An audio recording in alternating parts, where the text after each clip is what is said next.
نبی صلی اللہ علیہ وسلم تک پہنچنا نصیب نہیں ہوگا ان لوگوں کو. نبی کے پاس جانا چاہ رہے ہیں. آپ بتائیے آج اگر کسی کو موقع ملتا اگر اللہ کے نبی صلی اللہ علیہ وسلم سے ملنے کے لیے, تو کیا وہ پیچھے رہتا؟ کوئی مسلمان اس سے امید ہو سکتی ہے؟ حشر کا میدان ہے, سامنے نبی دکھائی دے رہے ہیں, اللہ کے نبی صلی اللہ علیہ وسلم سامنے دکھ رہے ہیں, ہمارے نبی ہیں, اور وہ آنے کی کوشش کرے گا کیونکہ پیاس بھی اتنی زیادہ ہوگی. قیامت کا دن ہے, اتنی, آپ بتائیے دھوپ میں آدمی کھڑا ہے, ایسی دھوپ جس میں کوئی سایہ نہیں. کوئی سایہ ہوگا قیامت کے دن؟ کوئی سایہ نہیں, سوائے عرش کے سائے کے کوئی سایہ نہیں ہوگا. پیاس سے پریشان مخلوق, وہ حوض پر آنے کی کوشش کریں گے, نبی کے پاس آنے کی کوشش کریں گے, اللہ کے نبی صلی اللہ علیہ وسلم سے ملنے کی کوشش کریں گے. آپ فرماتے ہیں ثم یحال بینی و بینہم, میرے ان کے بیچ میں رکاوٹ پیدا ہو جائے گی, ان کو آنے نہیں دیا جائے گا. فرشتے ان کو روکیں گے. فاقول انہم منی, میں فرشتوں سے کہوں گا کیوں روکتے ہیں ان کو, وہ تو میرے آدمی ہیں, میرے لوگ ہیں, میرے امتی ہیں, آنے دو ان کو, میرے ہیں وہ, پرائے نہیں ہیں وہ میرے ہیں. لیکن فرشتے کیا کہیں گے؟ فرشتے کہیں گے نہیں, انک لا تدری ما بدلوا بعدک, اے نبی آپ کو معلوم نہیں آپ کے بعد انہوں نے دین میں کیا کیا تبدیلیاں کر دی, آپ کو نہیں معلوم. انہوں نے دین میں چینجز کر دیے. آپ دین چھوڑ کے گئے تھے, انہوں نے آنے کے بعد اس دین میں چینج کر دیا, اپنے دل سے کچھ بھی داخل کر دیا دین کے اندر. انک لا تدری ما احدثوا بعدک, آپ کو نہیں معلوم انہوں نے دین میں کیا کیا بدعتیں نکال لی. اب آپ بتائیے فرشتوں کا جو جواب ہوگا. اللہ کے نبی صلی اللہ علیہ وسلم فرشتوں کے روکنے پہ ان کو کہہ رہے تھے آنے دو ان کو, میرے امتی ہیں, میرے لوگ ہیں یہ. لیکن جب فرشتے بتائیں گے آپ کو نہیں معلوم اللہ کے رسول ان لوگوں نے دین میں چینج کر دیا, اتنا ڈینجر گناہ کر کے آئے ہیں, ان کا گناہ چھوٹا نہیں ہے, یہ باغی ہیں اللہ کے, یہ باغی ہیں رسول اللہ صلی اللہ علیہ وسلم کے. انہوں نے تو پورا قانون ہی تبدیل کر دیا, انہوں نے قانون میں چینجز کیے, اللہ کے قانون میں, رسول کے قانون میں انہوں نے شریعت میں تبدیلی کر دی. انک لا تدری ما بدلوا بعدک, آپ کو نہیں معلوم انہوں نے کیا کیا چینجز کر دیے دین میں, آپ کو نہیں معلوم اللہ کے رسول. جب یہ جواب سنیں گے فرشتوں کا اللہ کے نبی صلی اللہ علیہ وسلم, تو آپ دیکھیے اللہ کے رسول صلی اللہ علیہ وسلم خود کہہ رہے تھے آنے دو, اب آپ ان سے بھی زیادہ سختی سے آپ کہیں گے سحقن سحقن لمن بدل بعدی, ایسا دور ہو جاؤ, دوری ہو ان لوگوں کے لیے جنہوں نے میرے بعد دین میں تبدیلیاں کر دی. اب تک تو صرف فرشتے روک رہے تھے, اب تک تو صرف فرشتے ان کو دور کر رہے تھے نبی سے. اب اگر نبی خود کہہ دے مت آؤ میرے نزدیک, آنے مت دو ان لوگوں کو میرے نزدیک, یہ برے لوگ ہیں, کیوں مت آنے دو ان کو؟ حدیث کے الفاظ دیکھیے, سحقن سحقن لمن بدل بعدی, دوری ہو ان لوگوں کے لیے جنہوں نے میرے بعد تبدیلی کی. میرے بعد تبدیلی کرنا دین میں اتنا بڑا جرم ہے کہ ان لوگوں کو میرے قریب بھی آنے مت دو, ان کو میرے قریب آنے مت دو, ان کو دور کرو. تو معلوم یہ ہوا کہ بدعت دنیا میں سنت سے دور کرتی ہے, قیامت کے دن نبی کریم صلی اللہ علیہ وسلم سے دور کرتی ہے, اور جنت سے دور کرتی ہے. جنت میں نہیں جائے گا,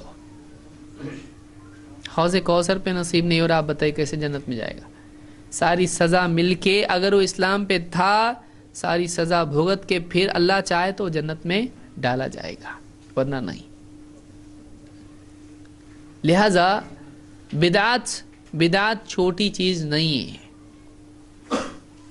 بدعت چھوٹی چیز نہیں ہے.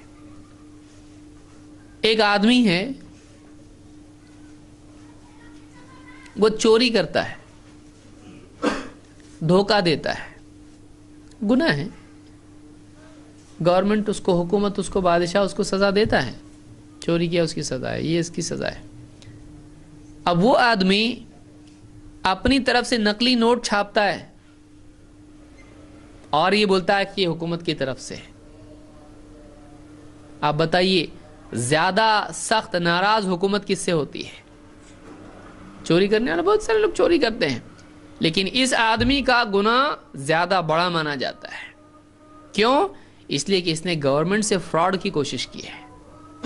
اس نے عام لوگوں سے نہیں، اس نے حکومت سے، بادشاہ سے جھوٹا سکہ یہ چلا رہا ہے، جھوٹی نوٹ یہ چلا رہا ہے.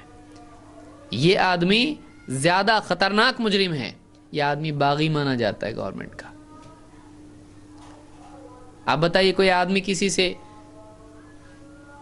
پیپر پہ لکھا کے لے لے کچھ بھی غلط باتیں، غلط ہے، وہ گناہ گار ہے وہ. لیکن اپنی طرف سے نقلی بانڈ پیپر آدمی بنائے، کورٹ چھوڑتی اس کو، وہ بڑا گناہ گار ہے. کیوں؟ اس نے تو چیٹنگ پبلک سے نہیں کیا، اس نے چیٹنگ گورنمنٹ سے کیا، اس نے بغاوت کیا ہے. یہ لوگوں کا مجرم نہیں ہے، یہ حکومت کا مجرم ہے. جو آدمی شراب پی رہا ہے، چوری کر رہا ہے، جوا کھیل رہا ہے، یہ گناہ گار ہے، برا ہے یہ. لیکن اس سے بڑا گناہ گار وہ ہے جو اللہ کے دین کو چینج کر دے رہا، جو اللہ کے دین کو چینج کر رہا. جو آدمی نماز کو نہیں جا رہا ہے برا ہے، لیکن جو آدمی مسجد توڑ رہا ہے، جو آدمی مسجد خراب کر رہا ہے، قبلہ بدل رہا ہے. بھائی دو آدمی ہیں، ایک آدمی ہے جو نماز نہیں پڑھ رہا ہے، گناہ گار ہے کہ نہیں ہے، اور دوسرا آدمی وہ ہے جو سب کو بول رہا ہے ادھر مت پڑھو نماز، ادھر پڑھو، دوسری طرف قبلہ ہے. بڑا مجرم کون ہے؟ انفرادی گناہ ہے، اس کا نماز نہیں پڑھنا اس کا اپنا گناہ ہے. لیکن ایک آدمی قبلہ ہی بدل دے رہا ہے، وہ دین میں چینجز کر دے رہا ہے. وہ آدمی اگر نماز پڑھے بھی تب بھی گناہ گار ہے، کیونکہ یہ آدمی دین ہی کو چینج کر رہا ہے، یہ دین کا ڈھانچہ بدل رہا ہے. یہ بڑا مجرم ہے کیونکہ اللہ کی طرف سے بھیجی ہوئی چیز کو چینج کر رہا ہے. یہ بدعت ہے، اور لوگ بدعت کو چھوٹا سمجھتے ہیں، اور شراب اور جوئے کو اور اس کو زنا کو اور چوری کو اس کو بڑا سمجھتے ہیں. بدعت کو چھوٹا سمجھتے ہیں، بدعت کو چھوٹا سمجھتے ہیں. وہ آدمی جو باہر بیٹھ کے مسجد کے باہر کہیں جا کے شراب خانے میں شراب پی رہا ہے وہ برا ہے، لیکن وہ آدمی جو مسجد میں آ کے قبلہ بدل رہا ہے وہ اس سے برا ہے، وہ اس سے برا ہے اگرچہ وہ مسجد میں نماز پڑھ رہا ہے. تو یہ فرق ہے. لیکن لوگ اس بارے میں سمجھ نہیں پاتے ہیں، یہ کیسا کیا برا، یہ کیسا کیا برا، لوگوں کو سمجھ میں نہیں آتا ہے. کیوں؟ اس لیے کہ لوگ یہ سمجھتے ہیں کہ دین کے نام پہ اگر کچھ کیا جائے تو برا نہیں ہوتا ہے. پرابلم کیا ہے سب سے بڑا؟ لوگ یہ سمجھتے ہیں کہ دین کے نام پہ اگر کچھ کیا جائے وہ برا نہیں ہوتا ہے. تو دین کے نام پر اگر کوئی آدمی ایسا عمل کرتا ہے جو دین میں نہیں ہے تو بھی وہ برا ہے، چاہے وہ دین کے نام پر ہو. ضروری نہیں دین سے جڑ جائے تو اچھا ہی ہوتا ہے، کچھ دین سے جڑنے والی چیز بری بھی ہو سکتی ہے، دین سے جڑنے والی چیز بری بھی ہو سکتی ہے. کیوں؟ اس لیے کہ وہ دین سے جڑی ہے لیکن دین نہیں ہے، دین کے نام پر ہے، یعنی اور بھی زیادہ خطرناک ہے، اور بھی برا ہے. ایسی ہر چیز جو دین کے کامل ہو جانے کے بعد نئی اس میں نکالی جائے یا جو ہے اس میں چینجز کیے جائیں تو اس کو کیا کہتے ہیں؟ اس کو بدعت کہتے ہیں. اور بدعت شراب اور جوا اور چوری اور زنا سے بڑا گناہ ہے. آپ بتائیے شرابیوں کو دھتکاریں گے آپ صلی اللہ علیہ وسلم حوض کوثر سے؟ بلکہ اللہ کے نبی صلی اللہ علیہ وسلم تو کئی گناہ گاروں کی سفارش کریں گے. لیکن یہ کون ہے جس کو دھتکار رہے ہیں خود حوض کوثر سے؟ یہ بدعتی ہے، یہ بدعتی ہے. بدعتی کو خود ہمارے نبی صلی اللہ علیہ وسلم حوض کوثر سے دھتکاریں گے، دور ہو جا، نکل یہاں سے، دور ہو جا. دوری ہو اس کے لیے جس نے میرے بعد دین میں تبدیلی کر دی. چھوٹی چیز نہیں ہے. تو آدمی کی سعادت اس میں ہے جو دین ہے جو کا تو اس پہ عمل کرنا، ایسا بتایا ویسے ہی کرنا. اپنی طرف سے اس میں کوئی ڈیزائن نہیں بنانا، جیسا دیا ویسا کرنا، جیسا دیا ویسے ہی کرنا۔ دین اللہ کا ہے، اللہ کے دین میں کوئی تبدیلی کرنا جائز نہیں ہے۔ اللہ کے دین میں تبدیلی کرنا جائز ہے؟ نہیں جائز ہے۔ آپ کا سفید قمیص ہے، اب آپ نے دھوبی کو دھونے کے لیے دیا، تو بھی بولے یہ کہ کلر ہے کوئی، آج کل لال کلر کے بہت فیشن چل رہا ہے، پیلا کلر کا بہت فیشن چل رہا ہے، اس کو پسند ہے کوئی کلر، بہت اچھے دکھتے ہیں پہن کے، پورا کلر چینج کر دیا اس نے دھوتے وقت میں، اور پورا اس کو کلر دے دیا، پیلا کلر، لال، ہرا، جو اس کو پسند ہے۔ اب بولے کیا ہے، میرا قمیص نہیں ہے یہ، بولے آپ ہی کا ہے، دیکھو اس پیچھے لگے ہوا اسٹیکر، آپ کا نام بھی ہے، یہ تو سفید تھا، میں نے دھونے کے لیے، میں نے اپنے دل سے سوچا تم کو پسند آئیں گا، یہ چلے گا، لیں گے آپ؟ میرے کو آپ کا پہلا جملہ کیا ہوگا، یہ مجھ کو نہیں چاہیے، مجھ کو میرا قمیص چاہیے جیسا تھا ویسا۔ آپ اپنے قمیص کے بارے میں اتنے زیادہ سینسٹیو ہو، آپ کا قمیص چینج کر کے اگر کوئی کلر دے، آپ نہیں لینے کے لیے تیار نہیں ہے اس کو۔ آپ اللہ کے دین میں چینج کر کے چاہتے ہو کہ اللہ اس کو قبول کرے؟ آپ کے شرٹ سے زیادہ گیا گزرا اللہ کا دین ہے۔ آپ سوچئے کہ ہم اللہ کے دین میں تبدیلی کریں، نماز میں اپنی طرف سے تبدیلی کر لیں، روزے میں اپنی طرف سے تبدیلی کر لیں، قرآن کی تلاوت میں تبدیلی کر لیں، اپنے دل سے کچھ بھی نکالیں اور یہ کہیں کہ اللہ دین تیرا لے، جنت میں ڈال ہم کو۔ اللہ ڈالیں گا ہم کو جنت میں؟ کیسا ڈالے گا اللہ جنت میں؟ اللہ نے جو دین دیا ہے اللہ کو وہ چاہیے، دوسرا نہیں چاہیے۔ تو بدعت آدمی کے عمل کو برباد کر دیتی ہے۔ اللہ کے نبی صلی اللہ علیہ وسلم فرماتے ہیں من عمل عملا لیس علیہ امرنا فہو رد، جو کوئی ایسا عمل کرے جو ہم نے کرنے کے لیے کہا نہیں تو وہ رد ہو جائے گا، قبول نہیں ہوگا، ہمیں بولے نہیں کرنے کے لیے۔ پبلک کیا بولتی ہے، ہم یہ کر رہے ہیں، منع نہیں ہے تو چلتا۔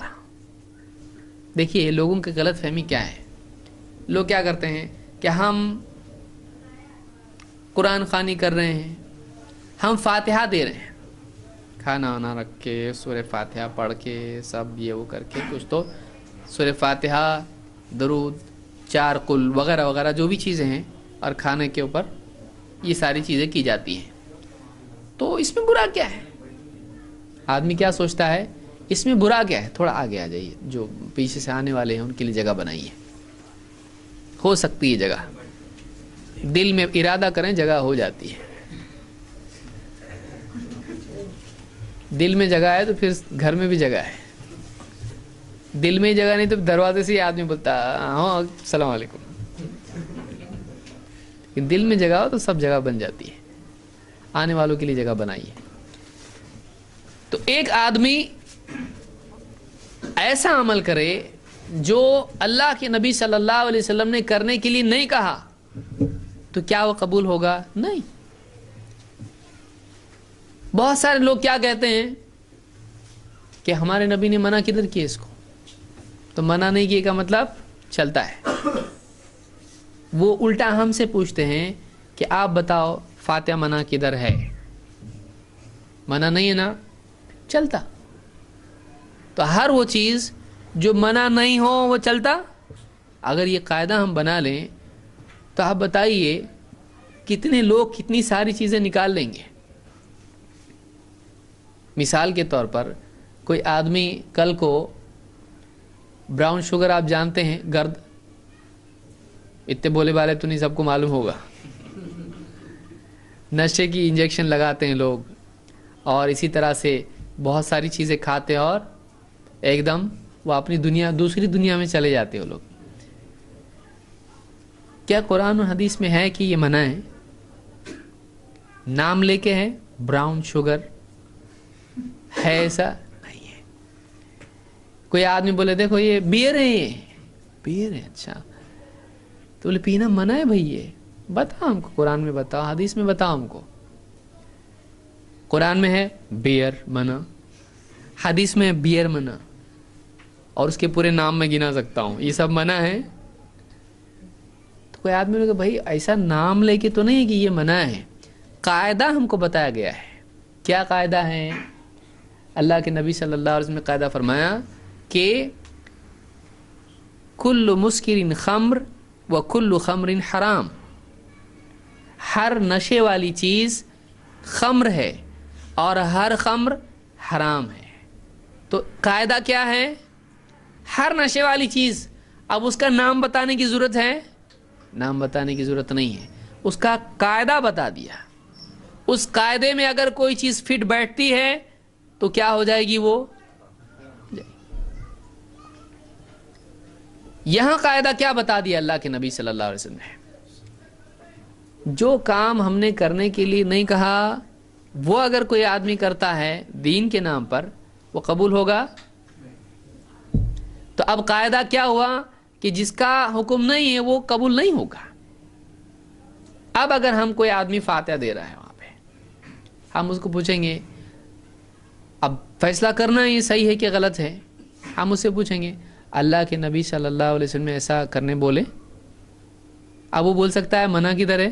نہیں، اس کو بتانا پڑے گا. قاعدہ یہ ہے اگر کرنے کو کہا ہے تو قبول، نہیں کہا ہے تو قبول نہیں، کیونکہ نبی نے قاعدہ دیا ہم کو. یہ دیکھیے یہ بہت بڑی غلط فہمی ہے، اس کو سمجھ لیجیے، اچھی طرح سے سمجھ لیجیے اس بات کو کیسے سمجھانا چاہیے آپ کو. جیسے شراب کی مثال آپ کو سمجھ میں آئی، بیئر کی مثال اس کو یاد رکھیے. اب دوسری یہ مثال یاد رکھیے، کوئی بھی چیز. آپ کوئی آدمی ہے نہ بولے کہ فاتحہ کو دیکھو کس سے ملا رہے ہیں. فاتحہ کو کس سے نہیں ملا رہے. فاتحہ ہماری بالکل زندگی کا حاصل ہے. ہمارے نزدیک فاتحہ فرض ہے. بولیں گے کیا ان کو کیا ہوا؟ فاتحہ ہمارے نزدیک فرض ہے، لیکن کہاں؟ اب ایک آدمی مثال کے طور پر اتحیات میں بیٹھا، فاتحہ کتنی بڑی چیز ہے، اتحیات کی بجائے سورہ فاتحہ پڑھے تو نماز ہوں گی؟ ارے نماز فاتحہ سے نماز نہیں ہوتی. آپ سمجھانے کے لیے کسی کو آپ بولو کہ ایک بات یہ بتاؤ، دو چیز لوگ بولتے نا، مرگ مردود نہ فاتحہ نہ درود. ٹھیک ہے، آپ دو چیزیں ان سے پوچھو، یہ بات سمجھانا ہے اس کو اگر کہ نیکی بھی گناہ بن سکتی ہے اگر غلط جگہ پر ہو تو. اس جملے کو یاد رکھیے، نیکی بھی اگر غلط جگہ پر ہو وہ گناہ بن جاتی ہے. کیسا؟ اگر ایک آدمی اتحیات میں بیٹھتا ہے اس کو کیا پڑھنا چاہیے؟ اتحیات للہ والصلاۃ پڑھتا ہے نا، اس کو بولا، آپ بولو اگر میں اتحیات کی جگہ پر سورہ فاتحہ پڑھوں چلے گا؟ کیوں نہیں چلے گا بھائی؟ فاتحہ اتنا مطلب صحیح ہے کہ غلط ہے؟ تو جواب کیا دے گا وہ؟ اتحیات کی جگہ سورہ فاتحہ پڑھنا صحیح ہے کیا غلط ہے؟ صاف سوال ایک دم. وہ بولے گا صحیح ہے. صحیح نہیں بولے گا، وہ کیا بولے گا؟ غلط ہے. آپ اس کو پوچھو سورہ فاتحہ پڑھنا غلط ہے؟ اس کو آپ پوچھو کہ نیکی ہے کہ گناہ ہے؟ بولے گا گناہ ہے. آپ بولو سورہ فاتحہ پڑھنا گناہ ہے؟ آپ بتاؤ نماز ہوگی کہ نہیں ہوگی ایسا کرنے سے؟ نہیں ہوگی. سورہ فاتحہ سے نماز نہیں ہوتی.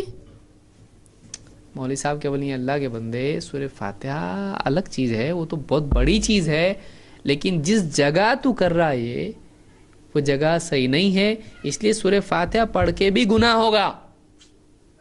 سورہ فاتحہ پڑھ کے بھی کیا ہوگا؟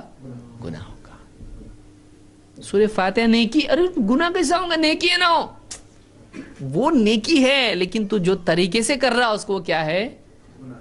گناہ ہے، کیونکہ یہ جگہ اس کی ہے نہیں ہے. ہمارے نبی صلی اللہ علیہ وسلم نے اتحیات میں سورہ فاتحہ نہیں سکھایا ہم کو. سورہ فاتحہ کہاں ہے؟ قیام میں. قیام میں. کسی آدمی سے آپ پوچھو یہ ہوا فاتحہ، اذان میں فاتحہ چلتی کیا؟ کوئی آدمی یہ کرے اذان کی جگہ سورہ فاتحہ شروع کرے، الحمدللہ رب العالمین شروع کر دے اذان میں، پبلک پوری جمع ہو جائیں گی اس کے اطراف، کیا لگایا تو؟ کیا کر رہا بابا؟ کہاں کا ہے تو؟ پہلے تو پوچھیں گے اس کو. بہت شوق ہے میرے کو اذان دینے کا، میں سوچا دے دوں. اب میں سوچا کہ اذان کے الفاظ تو قرآن میں ہے نہیں، اور قرآن میں کیا ہے؟ سورہ فاتحہ ہے، تو قرآن بڑا کہ غیر قرآن بڑا؟ قرآن بڑا، تو میں نے سورہ فاتحہ پڑھا۔ قرآن میں تو اذان کے الفاظ نہیں ہیں، سورہ فاتحہ ہے، تو بھاری تو اللہ نے قرآن ہے نا، سب سے بڑا قرآن ہے۔ میں نے بولا چلو، اور فاتحہ ویسے بھی تو فاتحہ فاتحہ ہے۔ لوگ کیا بولیں گے؟ اذان اس کو واپس دینے لگائیں گے کہ نہیں دینے لگائیں گے؟ اذان نہیں ہوئی اس کی، صحیح نہیں ہے۔ یہ صحیح کہ غلط ہے؟ وہ لوگ بولیں گے غلط ہے، غلط ہے یہ۔ کیوں؟ سورہ فاتحہ غلط ہے، اور وہ آدمی بولے سورہ فاتحہ کی وجہ سے مار کھایا میں، سورہ فاتحہ کی وجہ سے ڈانٹ ڈپٹ اس کی اور پٹائی ہوئی اس کی۔ کیوں؟ سورہ فاتحہ کو اس نے صحیح جگہ نہیں پڑھا، اس کی جگہ یہ نہیں ہے، اس کی جگہ یہ نہیں ہے، اس کی جگہ الگ ہے۔ وہاں جہاں پڑھنا چاہیے وہاں پڑھنا چاہیے اس نے۔ درود ہے، اب جہاں سورہ فاتحہ پڑھنا چاہیے تھا وہاں پہ کیا پڑھنا شروع کیا اس نے؟ ایک آدمی نے، امام صاحب اللہ اکبر، مغرب کی نماز، فجر کی نماز، عشاء کی نماز، اور امام صاحب نے شروع کیے اللہم صلی علی محمد وعلی آل محمد کما صلیت علی ابراہیم الی آخرہ۔ پبلک کیا بولیں گی؟ کیا ہے، کیا کر رہے؟ پبلک شروع کریں گی پیچھے سے اللہ اکبر اللہ اکبر، حالانکہ اللہ اکبر نہیں ہے، کیا بولنا چاہیے؟ سبحان اللہ۔ پبلک آج کل یہی بولتی ہے سب طرف، صحیح سنت اس میں کیا ہے؟ طریقہ سبحان اللہ ہے۔ پبلک پیچھے سے اس کو یاد دلائے گی کہ نہیں دلائے گی؟ امام بولے میں تو پڑھوں گا، رکو سجدے سب، کئی تو نماز میں سے کھڑے ہو جائیں گے، ایسے کیا کر رہا ہے، نئی چیز کہاں سے لائے امام صاحب؟ طبیعت تو ٹھیک نہیں آج، نماز کے بعد سب کیوں نہیں امام صاحب نماز نہیں ہوئی؟ کیوں نہیں ہوئی؟ سورہ فاتحہ کی جگہ کیا پڑھے تم؟ درود پڑھے۔ صحیح ہے یہ؟ غلط ہے۔ ایسا کوئی کرے، کوئی کرتا نہیں ہے، جاہل گنا جائے گا۔ کیوں؟ اس لیے کہ یہ جگہ اس کی نہیں ہے۔ منع ہے سورہ فاتحہ کی جگہ درود پڑھنا؟ آپ اس سے پوچھئے منع ہے کہ درود پڑھنا؟ بولیں گے منع نہیں، پر ایسا تو ہے ہی نہیں، ایسا ہم نے کبھی سنے نہیں۔